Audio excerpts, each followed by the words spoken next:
আপোনালোক সকলোকে আজিৰ ভিডিঅ'টিলৈ স্বাগতম জনাইছোঁ। বৰ্তমান আমি দৰং জিলাত অৱস্থিত খতৰা সত্ৰ অভিমুখে গৈ আছোঁ।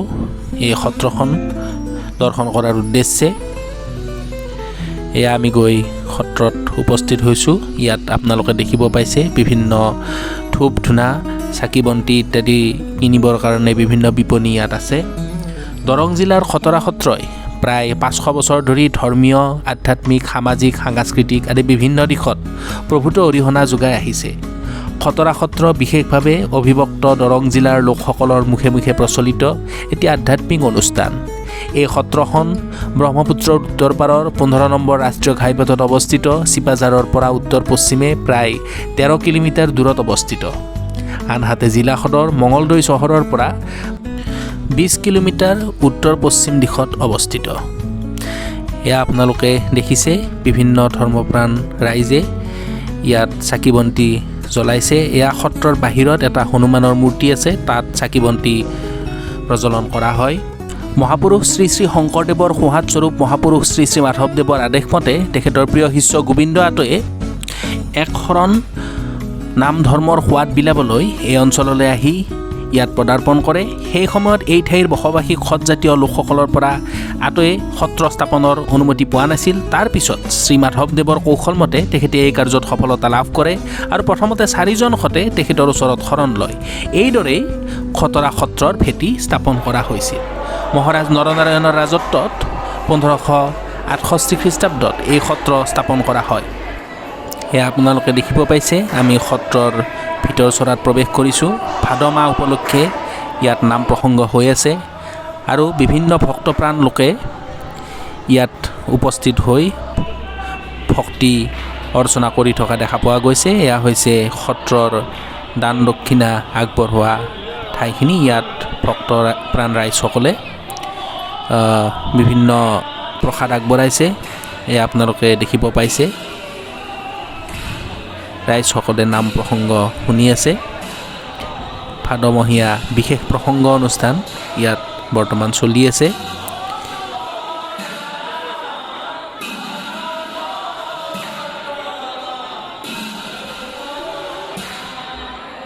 এয়া হ'ল সত্ৰখন।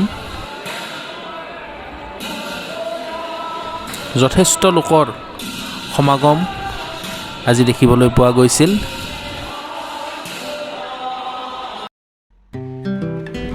এয়া সত্ৰৰ বাহিৰৰ কিছু পৰিৱেশ দেখাবলৈ বিচাৰিছোঁ।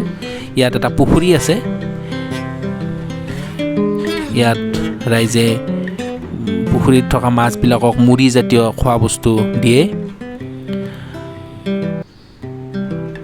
খুব দৃষ্টিনন্দন এক দৃশ্য এয়া আপোনালোকক দেখাই আছোঁ।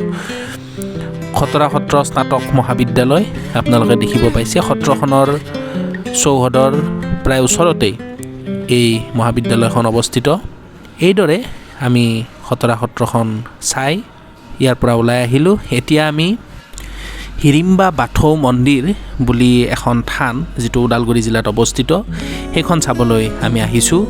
এয়া আপোনালোকে দেখিব পাইছে হিৰিম্বা বাথৌ থান। এক খুব দৃষ্টিনন্দন দৃশ্য এয়া আপোনালোকে দেখিব পাইছে। এয়া হ'ল চৌহদটো। এটা মঞ্চ তৈয়াৰ কৰিবৰ কাৰণে ঘৰ এটা বনাই থোৱা দেখিব পোৱা গৈছে। লগতে এটা জিৰণি ঘৰো আছে। চাৰিওফালে সেউজীয়া পৰিৱেশ, গছ গছনিৰে পৰিবেষ্টিত আৰু ইয়াৰ আন্তঃগাঁথনি যথেষ্ট ভাল। এয়া আমি মেইন মন্দিৰটোৰ ভিতৰত প্ৰৱেশ কৰিম। এয়া আপোনালোকে চাওক। চৌহদটো অতি ধুনীয়াকৈ তৈয়াৰ কৰা হৈছে। বিভিন্ন গছ গছনি সুপৰিকল্পিতভাৱে ৰুই এক সুন্দৰ পৰিৱেশ সৃষ্টি কৰা হৈছে। ব্যস্ততাপূৰ্ণ জীৱনত কিছু সময় উলিয়াই লৈ যদি আপোনালোকে ইয়ালৈ আহে, মোৰ বিশ্বাস আপোনালোকে খুব ভাল পাব। আমি মেইন মন্দিৰটোত নোসোমাই প্ৰথমতে চৌহদটো চাওঁ বুলি ভাবিলোঁ। এয়া মন্দিৰৰ প্ৰাংগণত থকা চৌহদটো। ইয়াত এটা বৃহৎ পুখুৰী আছে। খুব সুন্দৰ দৃশ্য। যথেষ্ট মানসিক শান্তি ইয়ালৈ আহি পোৱা যায়। চাৰিওফালে গছ গছনি, গতিকে চাফ চিকুণকৈ এই ঠাইখিনি ৰখা হৈছে। কোনো ধৰণৰ লেতেৰা আৱৰ্জনা দেখিব পোৱা নাযায়। পৰিপাটিকৈ ৰখা হৈছে ইয়াৰ চৌহদটো। এয়া চাৰিওফালৰ চৌহদক এপাক ঘূৰি আপোনালোকক দেখাব লৈছোঁ। ইয়াত চাওক, কলেজীয়া ল'ৰা ছোৱালী কিছুমান আপোনালোকে দেখিছে। যথেষ্ট ভিৰ দেখিবলৈ পোৱা পৰিলক্ষিত হৈছে। এয়া সম্পূৰ্ণ পুখুৰীটোৰ পাৰে পাৰে আপোনালোকক দৃশ্য দেখুৱাবলৈ চেষ্টা কৰিছোঁ। মন্দিৰৰ ভিতৰত চেণ্ডেল আনিব নোৱাৰি, গতিকে আপোনালোকে দেখিছে যে মানুহবিলাকে খালী ভৰিৰে খোজকাঢ়ি আছে ইয়াত। সেইকাৰণে চাগে ঠাইখিনি খুব পৰিষ্কাৰ পৰিচ্ছন্ন হৈ আছে। যথেষ্ট ডিচিপ্লিনকৈ ৰখা হৈছে। এয়া চাওক চাৰিওফালৰ যিটো পৰিৱেশ, ইয়াত বহাৰ সুবিধা আছে। ইয়াত বহি এক সুন্দৰ সময় আপোনালোকে অতিবাহিত কৰিব পাৰিব। এয়া আপোনালোকক মন্দিৰৰ চাৰিওফালে দেখালোঁ। এতিয়া আমি মন্দিৰৰ ভিতৰত প্ৰৱেশ কৰিম। এয়া মেইন মন্দিৰটোৰ ভিতৰত আমি সোমাইছোঁ। যথেষ্ট আহল বহল এই মন্দিৰটো। ভিতৰত ছাউণ্ড ছিষ্টেমত ধৰ্মীয় গীত কিছুমান বাজি আছিল আৰু ইয়াত কিছুমান পৰম্পৰাগত বাদ্যযন্ত্ৰ আপোনালোকে দেখিছে। ধৰ্মীয় বাদ্যযন্ত্ৰ কিছুমান ইয়াত থোৱা হৈছে আৰু ইয়াত এনেকুৱাকৈ 4টা মূৰ্তি আছে।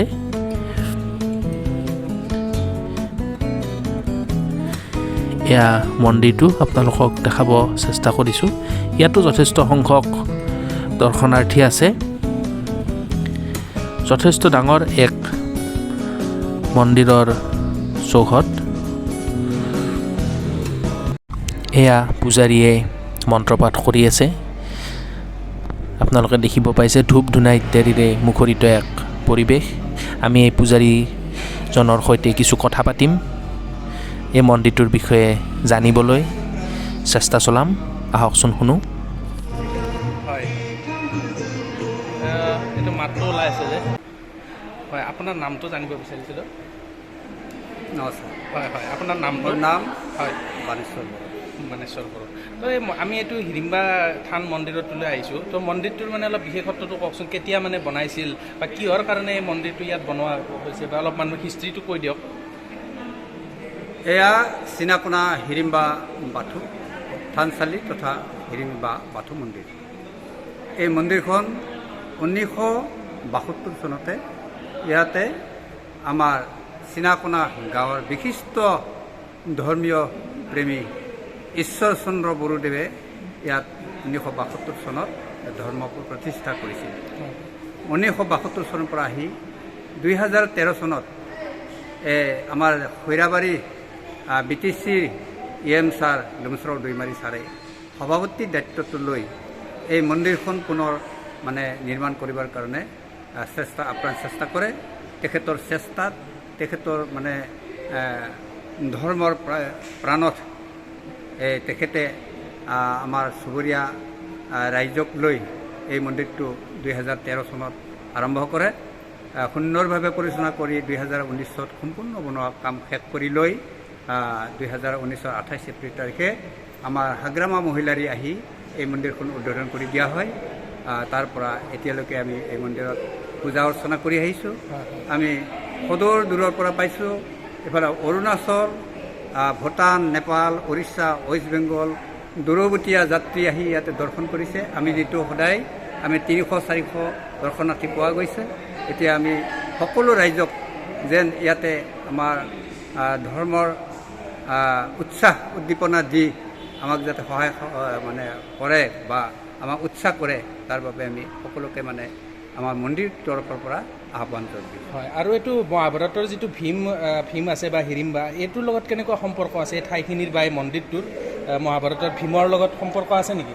আছে তাৰমানে এই মন্দিৰখনৰ আমাৰ যে হিৰিম্বা মন্দিৰ এই হিৰিম্বা মন্দিৰখনৰ নামাকৰণ কৰা হৈছে যিহেতুকে হিৰিম্বা এজন মানে পূৰ্বপুৰুষীয়া আমাৰ ঐতিহ্যৰ তেখেতে ট্ৰাইবেল জনগোষ্ঠীৰ মাতৃস্বৰূপে তেওঁক আমি ট্ৰাইবেল জনগোষ্ঠীয়ে তেখেতক গণ্য কৰোঁ সেয়ে মাতৃৰ উজ্জ্বল কৰি ৰাখিবৰ কাৰণে আমি এই মন্দিৰটোৰ নাম হিৰিম্বা বাথু থানচালি নামকৰণেৰে নাম দিয়া হৈছে। বা এনেকুৱা হৈছিল নেকি যে ভীম যেতিয়া আহিছিল হিৰিম্বাক এইখিনি ঠাইত লগ পাইছিল বা এনেকুৱা কিবা কথা আছে নেকি? নাই, তেনেকৈ ইয়াতে কোনো তেনেকৈ হেৰি নাই, কিন্তু আমি মানে হিৰিম্বা দেৱীয়ে ট্ৰাইবেল জনগোষ্ঠীৰ মাতৃস্বৰূপেহে আমি তেখেতক জ্ঞান কৰোঁ।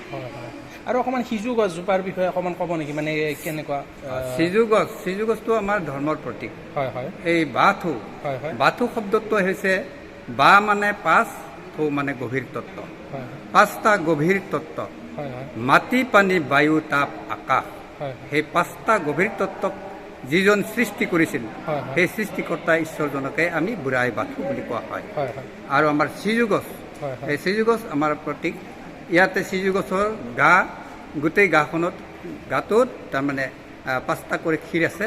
সেই পাঁচটা ক্ষীৰটোক আমি মাটি পানী বায়ু পানী তাপ আকাশৰ লগত মানে হেৰি কৰোঁ। তাৰপিছত আমাৰ এই ক্ষীৰবিলাকত দুটা কৰি মানে কাঁইট থাকে।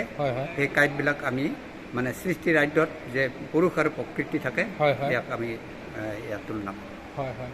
আৰু আপুনি অলপ আগতে কৈছিলে মানে চাকিটো যে মানুহৰ ফালে কৰি দিয়া হয়, ইয়াৰ তত্ত্বটো অকণমান কৈ দিলে ভাল হয়। ইয়াৰ তত্ত্ব এয়ে যে ধৰ্মৰ ধাৰণ, ধৰ্ম হৈছে ধাৰণ। যি ধৰ্মত যি ধাৰণ কৰা হয়, আমাৰ ধাৰণ মতে এই মাটি পানী বায়ু তাপ আকাশ এই হ'ল ভগৱানৰ শক্তি। এই শক্তিটোক আমাৰ ফালে পোহৰটো কৰি লৈ আমি তেখেতক নৈবত আগবঢ়াই তেখেতক প্ৰণাম মানে পূজা অৰ্চনা কৰোঁ। সেয়ে আমি চাকিটো আমাৰ ফালে দি লওঁ। এইখিনিয়ে জানিব বিচাৰিছোঁ, ধন্যবাদ আপুনি এইখিনি কথা কোৱাৰ কাৰণে। Thank you. এইদৰে খতৰা সত্ৰ আৰু হিৰিম্বা বাথৌ মন্দিৰ থান দৰ্শন কৰি আমি আহিলোঁ। আজিৰ ভিডিঅ'টো ইমানতে সমাপ্ত কৰোঁ। আপোনালোকে ভিডিঅ'টো লাইক কৰিব আৰু চেনেলটো ছাবস্ক্ৰাইব কৰিব। ধন্যবাদ।